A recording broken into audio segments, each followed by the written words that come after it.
Para você que gosta de farmacologia, principalmente voltada para obesidade e quer se manter atualizado, assista esse vídeo até o fim, que vai ser bem interessante.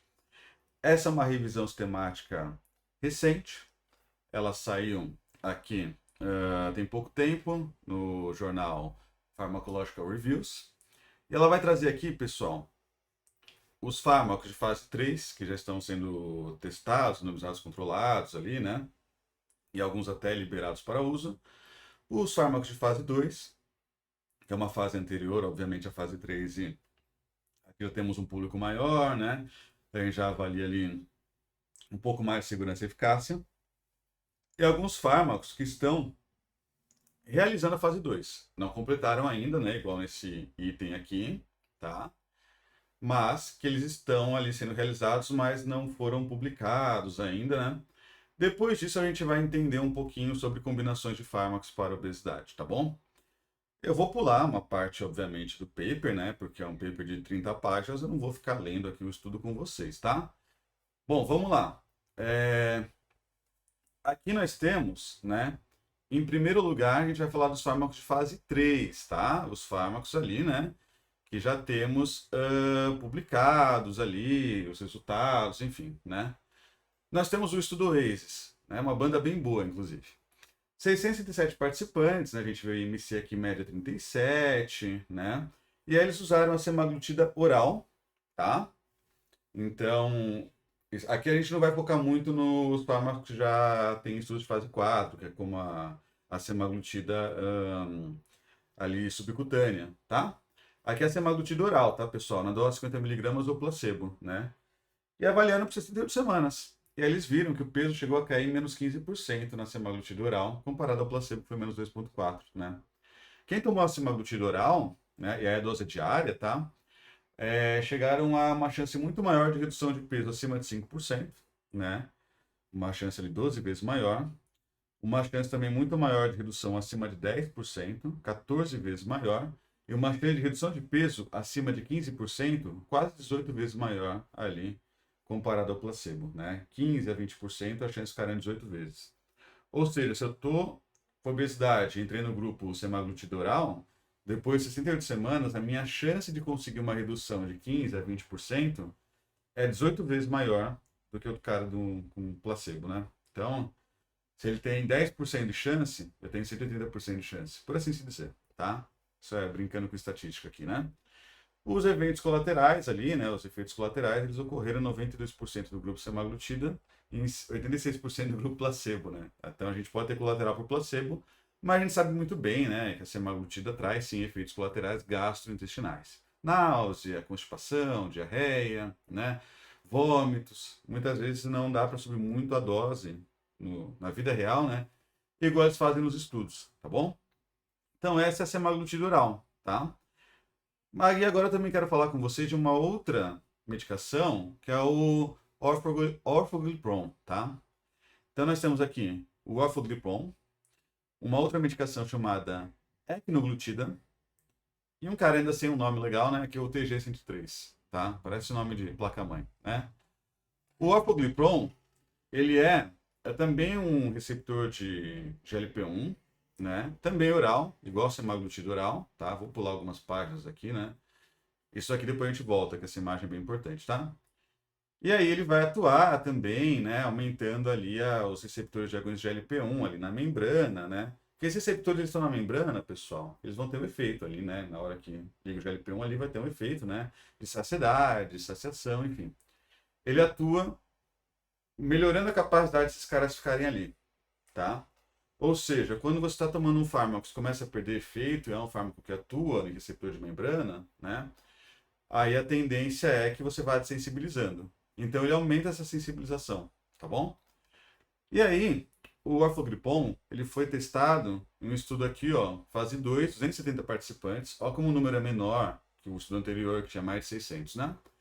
E aí foram randomizados ali, né? E os estudos de fase 2 geralmente eles avaliam também tipos de doses. Aí vamos tentar ver qual que é a melhor ali linha terapêutica, né? Então teve galera com 12, com 24, 36 ou até 45 miligramas, tá?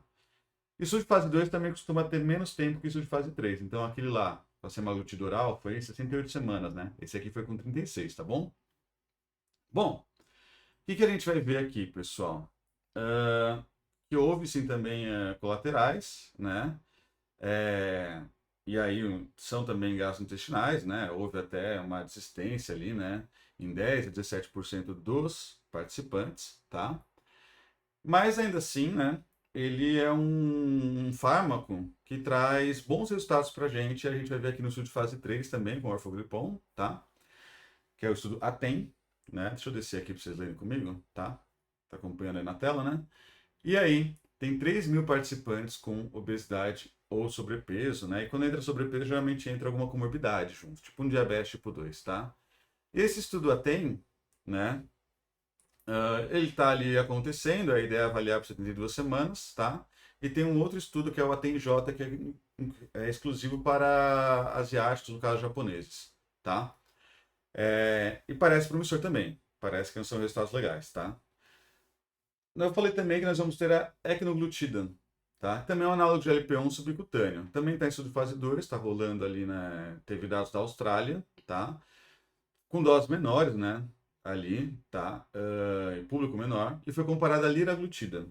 Liraglutida se deve conhecer como a Saxenda, Victoza, né? Que era anterior à semaglutida, tá? Então ele também é um análogo do GLP-1, tá? Também está sendo testado, mas os dados ainda não foram publicados. Daqui a pouco a gente fala mais de dados publicados, né? Um último é o TG-103, que também é análogo de LP1, né? Dose de 15 mg, 22,5 subcutâneo, tá? Também tá rolando esse estudo na China. Então a gente vê aqui que nós temos o orforglipron, a ecnoglutida e o TG-103 são bem promissores em estudos de fase 2, já concluídos ou para concluir, e até rolando de fase 3, né? Além da própria semaglutida oral. Aqui no Brasil a gente vai ter como Ribelsus, né? Semaglutida oral. Agora tem fármacos, tem combinações que tornam ainda mais potente essa questão. Uma delas é a cagricema. Esse sema é de semaglutida. Então, cagricema é a cagrelintida. O que é cagrelintida? É um análogo de amilina. A amilina é uma proteína que a gente também secreta no pâncreas, né? Ligada à saciedade, saciação e controle de sensibilidade à insulina, né? Então, a galera que acha que tudo é insulina vai ali entender melhor agora que não é bem assim. Então, a cagrelintida é um análogo de amilina e a semaglutida, né? Agonista de receptor GLP-1 aqui, que é esse GLP-1-RA, né? Então, ele é dual, né? Porque ele atua em duas vias, tanto na amilina quanto no GLP-1, tá? E a gente vai ver aqui, ó, que nos estudos que a gente tem ainda, né, fase 1B, ela levou uma perda de 6 a 7%, né, nessas doses aqui, 1,2, 2,4, tá? Comparando, né, com a semaglutida sozinha. Então, ela foi melhor. Foi melhor você fazer o cagricema do que a semaglutida sozinha. No estudo de fase 2, já maior, pacientes diabéticos, né, a cagricema ela levou a uma perda de peso de 15,6%, tá? Enquanto que a cagrelintida sozinha, 8,1%, tá? Diabético geralmente tem mais dificuldade para perder peso, tá, pessoal? Então, às vezes, vocês não podem pegar um estudo com diabetes e comparar um estudo com pacientes com obesidade sem diabetes, tá? E também tem uma boa redução da hemoglobina glicada, 2,2. Então, sei lá, se a pessoa tinha 8 aqui, né? Ela vai para 5,8. Então, pô, entrou em remissão, tá? Agora, vocês devem conhecer o Monjaro, né? Que é a tisepatida, né?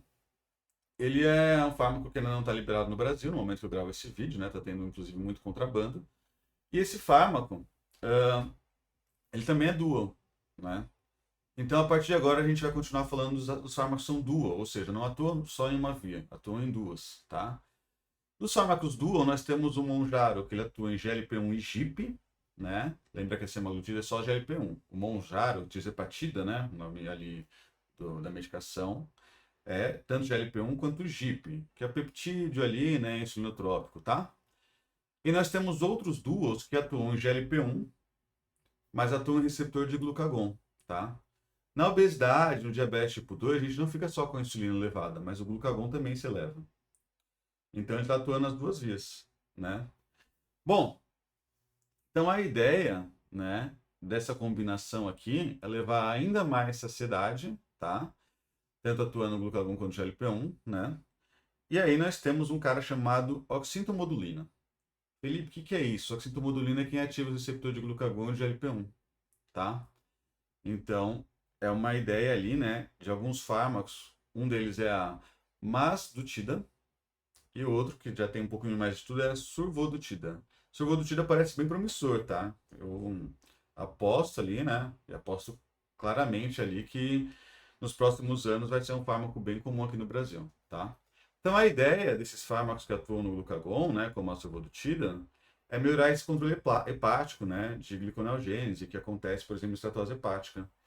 Tanto que tem estudos positivos, né, em pacientes que têm gordura no fígado, tá? Estudos de fase 1, fase 2, né, tem estudos positivos ali desses caras, né. A semaglutida por si, ela tem um efeito positivo na gordura no fígado, mas talvez a combinação, né, de GLP-1 e receptor de glucagon. Lembra que a tisepatida não é glucagon, é GIP, né? Aqui eu estou falando, por exemplo, da survodutida. Essa combinação parece que é ainda mais positiva para pacientes com gordura no fígado, tá? É claro que a gente tem que ter mais estudos de fase 3, a maioria aqui, né? Fase 1, fase 2, tá? Outros fármacos, talvez vocês ouçam falar, é um nomezinho bem difícil, que é a efinoperidutida, né? Que aí testaram também para esteatose hepática. Então eles falam que essa combinação permite uma dose até menor desses hormônios, que é uma sinergia, né? Então você consegue usar menos de LP1 e de receptor de glucagon, tá? E também parece atuar melhor na questão cardiometabólica, principalmente saúde hepática, né? Isso é muito legal. Mas também na saúde cardiovascular e da hemoglobina glicada ali, que é um controle também de diabetes, né? Mas o TIDA eles já testaram isso, né? Testaram estudos de fase 2, por exemplo, né? E viram uma redução de peso legal aqui, ó. Menos 6% até menos 11%, né? Então também é um fármaco legal. A survodutida, que eu falei que está mais à frente, teoricamente, né? Tem estudos de fase 2 aqui e chegaram também a uma redução, ó, de 13,2%. Deixa eu descer na tela aqui para vocês, né? 13,2%, ó, tá? Então a survodutida é bem interessante, né? E aí, além desses, pessoal, tem uma combinação que é mais potente, e agora eu vou falar do fármaco mais potente daqui, tá? Pensando em percentual de peso, que é a retatrutida. Ela é triplo agonista. Ela atua em GLP-1, em GIP, igual a tisepatida, e em receptor de glucagon, igual a survodutida. Bom, essa aqui promete, né? Então ela vai atuar no GIP, que é um cara que regula o metabolismo energético, né? Ele atua também nas células ali ligadas ao intestino, né? Do duodeno, jejum, né? Atuando na saciedade, tá? Vai atuar no GLP-1, né? Que também atua na saciedade, secreção de insulina, e no receptor de glucagon para controle de glucagon, tá? Bom, a retatrutida é um triplo agonista, então, tem uma meia-vida de mais ou menos 6 dias, então seria uma administração semanal, igual a semaglutida hoje, é subcutânea, né? E testaram várias doses, tá? Que são estudos de fase 2, a gente vai testando mais doses, né? A gente avaliar realmente os resultados por si, tá? Então a gente tem dose de 4 miligramas, de 8, né? Dose de 12. Eles testam também a dose inicial, que é esse ID. Então uma galera já começa em 2 miligramas e vai escalonando, né? A outra galera já começa em 4 miligramas, para eles verem qual que é a dose inicial ali, né? Mas tolerável para o pessoal, tá? Enfim, no geral, né? A retatrutida ela levou uma perda de peso que chegou, pessoal, a impressionantes ali 24% de redução. Tinha uma pessoa que tem 100 quilos, foi para 76, né? Isso é impressionante. É muito fora da curva, tá? É claro que dá para a gente pensar, né, sendo ali um pouquinho otimista, 5 a 10 anos para a gente ter a liberação desse fármaco, né? E obviamente precisamos de mais estudos de acompanhamento, de segurança, enfim, mas é muito interessante, tá? Temos outros caras que também são testados para emagrecimento, né? São os fármacos que atualmente são usados no diabetes tipo 2, concomitante com doença renal, né? E até alterações cardiovasculares, como fração de ejeção. A dapaglifosina, ela é um inibidor de SGLT2, ou seja, ela aumenta a excreção de glicose na urina, né? Por isso que ela é usada no diabetes tipo 2, tá? E a dapaglifosina, ela também é testada para o emagrecimento. Infelizmente, os resultados não são tão altos, não são tão elevados assim, né? Que a gente tem estudo de fase 3, né? E não gera tanta perda de peso assim, né? Basicamente é o Forxiga aqui no Brasil, né? Temos combinações antigas, como sibutramina e topiramato. Sibutramina ela age em recaptação de serotonina, né? Uma meia-vida mais curta, né? No entanto, ela foi descontinuada em vários países por aumento do risco cardiovascular, que já é elevado geralmente em pacientes com obesidade, né? Então, a sibutramina, ela tem receptores adrenérgicos aqui, aumentando a saciedade, até hemogênese, né? Mas também pode aumentar a pressão arterial e batimento cardíaco, né? O topiramato, ele já tem uma meia-vida maior, né? Ele vai inibir uma enzima chamada andrase carbônica. Essa enzima, ela meio que regula ali, né, as questões de bicarbonato no nosso organismo, né? Então, regula o pH, tá? Então, a combinação ali do topiramato, né? Ele vai também fazer uma sinergia com a sibutramina, porque acaba que o topiramato, não sabe muito bem porquê, né? Leva a diminuição de comportamento de compulsão ou adição, né? Então, essa combinação ocorreu no estudo até no Brasil aqui, que foi um estudo chamado Unlimited, né? E aí, levou sim a uma redução de perda de peso, né? Mas isso ainda está sendo avaliado, a ideia é que seja concluído ali em 2027, tá? Só que a gente sabe que há um risco cardiovascular aqui que devemos tomar cuidado, né? Como eu falei antes, nós temos a cagrilintida, que é um análogo de amilina, tá? E tem estudo só com ela, só que levou uma menor perda de peso do que a combinação com a cagricema, né? Que é a cagrilintida com a semaglutida. E os efeitos colaterais bem semelhantes, né? Talvez isso mude o custo, tá, gente? Mas a cagrilintida, ela tá ainda em fase 2, evoluindo para fase 3 dos estudos, tá? E eu falei também para vocês dos receptores, os agonistas de glucagon, né? Como o próprio atirzepatida, tá? Nós temos outros, tá? Tem esse aqui que é com um nomezinho bem complicado, né? Efpeneglatida, alguma coisa. Efipeglenatida, na verdade, né? Eu não vou guardar isso nunca, espero que mudem o nome, né? Com resultados legais, ó. Perda ali de 6,8% com 4 miligramas, né? Chegou uma perda ali, né? De até 7,5, tá? Também com efeitos colaterais gastrointestinais. Temos outros também com resultados parecidos, que é a noeglutida. Eu não vou ficar citando fármaco por fármaco aqui, porque vai ficar um vídeo meio chato, então daqui a pouco eu vou para as imagens para facilitar, né? Mas enfim, também o resultado de mais ou menos 10% aqui de perda de peso, né? Mas é estudo fase 2, tá? Geralmente os resultados chegam a ser um pouquinho menores nos estudos fase 3, que envolvem mais pessoas, mais resistência, enfim, né? A survodutida eu já falei para vocês também, né? E aí, pessoal, né? No geral, a canaglifosina, né, que eu falei que é tratamento para diabetes tipo 2, ela não leva a grande perda de peso, 2,2, 2,9, né? Mas ela é um ótimo tratamento, tá, para controle glicêmico quando bem indicado, né? E aí temos combinações. Ó, o pessoal testando canaglifosina com fentermina, né? Fentermina ela vai atuar também nos aspectos ligados ali à saciedade, tá? No hipotálamo, né? E até a dapaglifosina com hexanatida. Hexanatida é meio que um primo mais antigo da semaglutida, tá? Ela veio até um pouquinho antes da liraglutida. No geral, essas combinações não chegaram a grandes perdas de peso, ó, mais ou menos 6,9%, tá? Então, são combinações ali que um médico pode usar na clínica, de repente pensando em alguns aspectos ligados à compulsividade, não só em perda de peso por si, pode sim usar na clínica, tá? Mas no geral, nos estudos prevendo perda de peso, né? O que mais a gente tem efeito são os agonistas dual e os triplos, que é a retatrutida, tá? Então a gente tem muitos resultados promissores, mas tem que entender também os estudos, por que que o pessoal para de usar, né? As questões ligadas a financiamentos, né? Não é que é proibido financiar, inclusive é importante, senão da onde que vai tirar esse dinheiro, né? Mas quem financia não pode ter uma participação direta nos resultados dos estudos, então para isso tem que ter protocolos muito bem feitos, tá?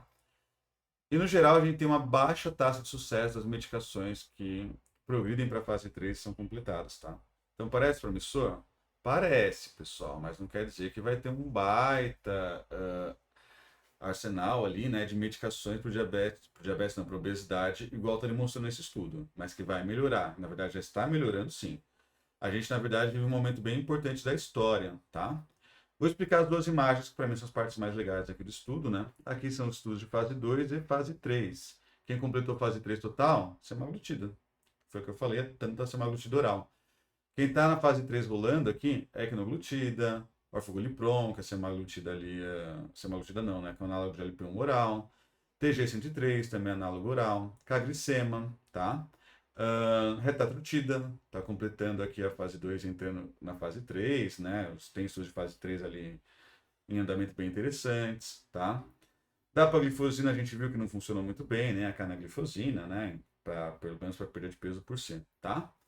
Então, os mais promissores aqui, esse estudo não falou tanto da tisepatida, né? Mas ela também é bem promissora, bem interessante. Na verdade, já tem mais efeito do que a semaglutida por cento. Mas, enfim, no meu canal de vídeos aqui tem vídeos sobre a tisepatida para vocês olharem. E para terminar, mecanismos, tá, pessoal? Então, aqui é, por exemplo, o mecanismo da cetralina, né? Então a gente vê recaptação de neurotransmissores, né? Então, ó, evita que o neurotransmissor tá no neurônio pré-sináptico para o pós, né? Evita que ele volte para o pré. Quando você inibe a recaptação, você inibe que está na fina sináptica que volte para o pré-neurônio e vá aqui para o receptor pós-sináptico, tá? Reparem como, né? Os fármacos eles vão agir em células intestinais, ó, o GLP-1 aqui, mas também em células pancreáticas, né, que é o receptor de glucagon, a própria amilina do caglicema, tá? O GIP também, né, o GIP vem nas células pancreáticas aqui e faz uma liberação de potássio. Essa liberação de potássio, né, vai atuar em canais de cálcio e secretar insulina, tá bom? Então, as principais vias de ação aqui na periferia, né, são as células intestinais e no pâncreas, tá bom? Tem também um pouquinho de ação no tecido adiposo, mas nada tão absurdo. Mas lembrem-se que esses fármacos eles atuam também nos aspectos comportamentais, né? Que eu falei de compulsão, impulsividade, né? Então, ó, no hipotálamo, que é esse cara aqui, eles estão atuando ao receptor de GLP-1 aqui, né? Deixa eu subir para vocês, atuando na saciedade, tá? Aqui é o que eu falei do intestino, ó, né? As células L, tá? Aqui o pâncreas, né? Aqui as células pancreáticas GIP para secretar insulina, tá? Mas aqui no hipotálamo, olha que legal. Então, aqui eles agem também em aspectos da saciedade. Lembra que a insulina ela dá saciedade, tá? Assim como o GLP-1, ele vai atuar aqui também dando saciedade. Saciedade e saciação, que é aquele efeito da pessoa simplesmente estar consumindo alimento e não conseguir terminar ali o prato, acabar comendo ali volumes menores, tá bom?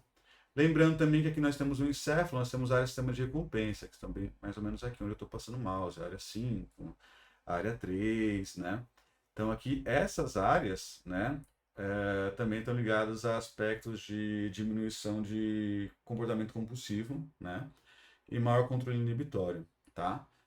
Então, no geral, pessoal, temos muita coisa promissora, isso é bom, né? Mas pensando em percentual de perda de peso, faltou falar isso para vocês, está, se não me engano, aqui em cima, né?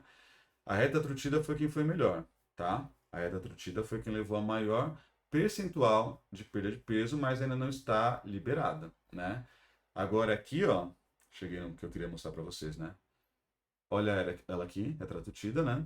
Olha a semaglutida oral. Lembrando que aqui só está falando dos fármacos nesse estudo, tá? Vocês não vão ver a tisepatida aqui, né? Olha a cagrilintida aqui, né? E outros fármacos, como a survodutida, né? Pemvidutida também, que falei pouco, está em fase 2, estão aqui também, uma baita perda de peso. Resumindo, é esperado que os próximos tratamentos levem sim a uma perda de peso média de 15% a 25%, enquanto o Ozempic a gente está numa média de 10, 15%, né? Então é esperado isso. Vamos torcer para que isso ocorra, né? E para que não haja um mau uso ou um estigma também contra quem usa e realmente precisa, tá? Me desculpem pelo vídeo longo, não é um vídeo muito didático, eu sei que muita gente acaba não ficando até o fim, né? Mas eu acho bem importante para quem se interessa por um conteúdo aqui mais técnico, ok? Muito obrigado, pessoal. Até a próxima.